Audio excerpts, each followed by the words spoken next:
Hello friends, আমি শুভাশিস আর আপনারা দেখছেন brainwave Educom, a new wave of learning.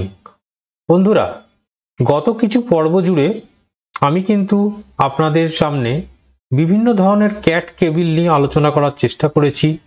একটি ভিডিওতে দেখিয়েছি যে ক্যাট কেবিল আপনারা কোথা থেকে পারচেস করবেন। এই সমস্ত ভিডিও আপনাদের সামনে নিয়ে এসেছি। আজকে কিন্তু আমরা এই ক্যাট কেবিলের সঙ্গে ওয়্যারলেস কানেকশন অর্থাৎ ওয়ার্ড ভার্সেস ওয়্যারলেস এই নিয়ে আলোচনা করতে চলেছি। সকলের কাছে একান্ত অনুরোধ, চ্যানেলে নতুন হলে চ্যানেলটিকে সাবস্ক্রাইব করবেন আর ভিডিওটি ভালো লাগলে লাইক এবং শেয়ার করতে ভুলবেন না। চলুন শুরু করা যাক আজকের ওয়ার্ড ভার্সেস ওয়্যারলেস কানেকশন নিয়ে বিশেষ পর্ব। আজ শনিবার, তাই বিশেষ পর্বে আপনাদের সকলকে স্বাগত। চলুন দেখে নেওয়া যাক কম্প্যারিজন।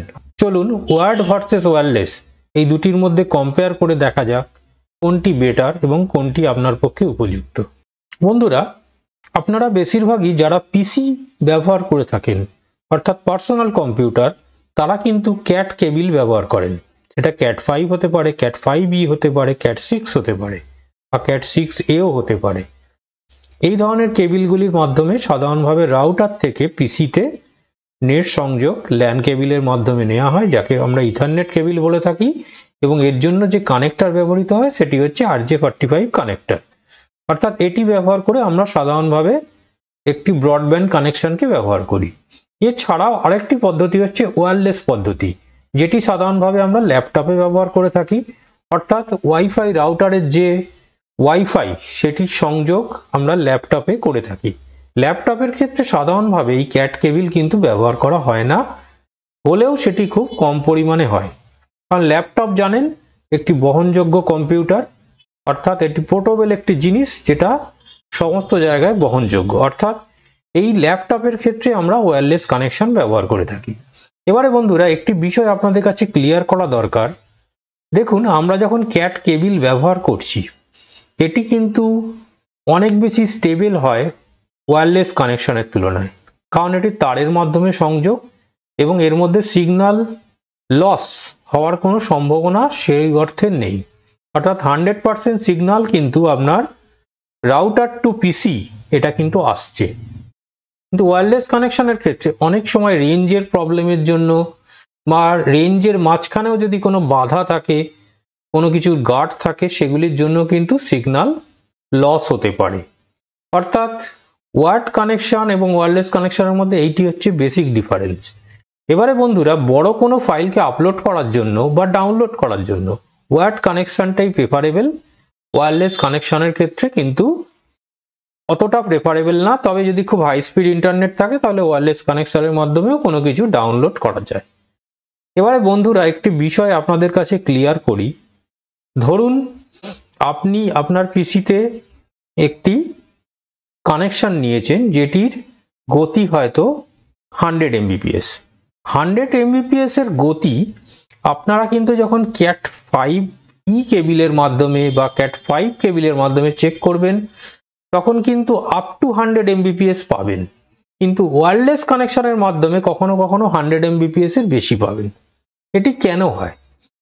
ক্যাট কেবিলের মধ্যে গতিটা কিন্তু নিয়ন্ত্রিতভাবে থাকে এবং এটি সমান গতিতে আপনার কাছে যে নেটের পরিষেবা সেটি দিয়ে থাকে। কিন্তু ওয়্যারলেস কানেকশনের ক্ষেত্রে কখনো যদি বাধা চলে আসে, সেখানে গতি কম হয়, কখনো বাধা না থাকলে গতি বেশি হয়।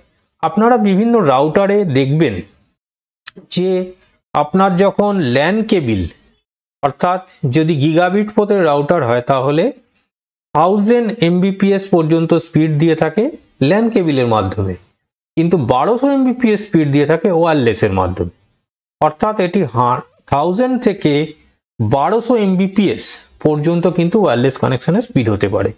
অর্থাৎ ওয়্যারলেস কানেকশনের স্পিড কিন্তু ওয়্যার কানেকশনের থেকে অবশ্যই বেশি হতে পারে। বন্ধুরা, এইটি কিন্তু একটি লক্ষ্য করার বিষয়। কিন্তু ওয়্যার্ড কানেকশন অবশ্যই ফিক্সড এবং এটি স্টেবল গতিতে কিন্তু আপনাদের ইন্টারনেট পরিষেবা দিয়ে থাকে। কিন্তু ওয়্যারলেস কানেকশনের ক্ষেত্রে সেটি হয় না। এটি কখনো কম গতিতে দিতে পারে, কখনো বেশি গতিতে দিতে পারে। একটি বিষয় আপনাদের কাছে ক্লিয়ার করা দরকার। রাউটারে আমরা যখন ডুয়েল ব্যান্ড রাউটার ব্যবহার করছি, সেখানে 2.4G এবং 5G দুটি ব্যান্ড থাকে। আপনারা যদি 2.4Gর মাধ্যমে কোনো ল্যাপটপকে ওয়াইফাইয়ের মাধ্যমে সংযোগ করে তাহলে কিন্তু আপনারা নেটের ফুল স্পিড পাবেন না, কিন্তু 5Gর মাধ্যমে যদি সংযোগ করেন তাহলে কিন্তু সেখানে ফুল স্পিড পাবেন। এটি লক্ষণীয় বিষয়। কিন্তু আপনারা যদি এটিকে যদি ক্যাট 6 বা ক্যাট 5E কেবিলের মাধ্যমে সংযোগ করেন তাহলে কিন্তু পুরো স্পিডটি পাবেন পিসি বা ল্যাপটপের ক্ষেত্রে, এবং এটি একটি নির্দিষ্ট ওয়েতে, নির্দিষ্ট গতিতে, এর গতির কিন্তু হেরফের খুব একটা হবে না। তবে অনেকগুলি কন্ডিশন আছে, যেমন আপনার কেবিলের কোয়ালিটি ভালো হতে হবে, ভালো কেবিল হতে হবে, তবেই আপনারা সম্পূর্ণ গতিটি পাবেন। আশা করি ওয়্যার্ড এবং ওয়্যারলেস কানেকশন নিয়ে আপনাদের যে কনফিউশন ছিল সেটি দূর করতে পেরেছি। এছাড়াও আরেকটি ওয়্যারলেস সংযোগ হয়, যেটি হচ্ছে আমরা পার্সোনাল কম্পিউটারের ক্ষেত্রে অনেক সময় ক্যাট কেবিল না ব্যবহার করে যে ওয়াইফাই রিসিভারের যে ডঙ্গেল সেগুলো ইউজ করি, সেগুলো ভালো গতি দিয়ে থাকে কিন্তু সম্পূর্ণ গতি দিতে পারে না। তাই আমি পার্সোনালি প্রেফার করি যে ক্যাট কেবিলের মাধ্যমে সংযোগ কিন্তু একদম স্থায়ীভাবে হয়ে থাকে, যেটি ওয়্যারলেস কানেকশন বলুন বা ডঙ্গেল বলুন এগুলোর ক্ষেত্রে হয় না।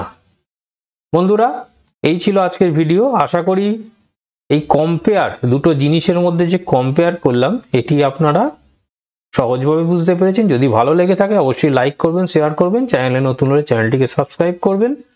সকলে ভালো থাকবেন, সুস্থ থাকবেন। আজকের মতো বিদায়।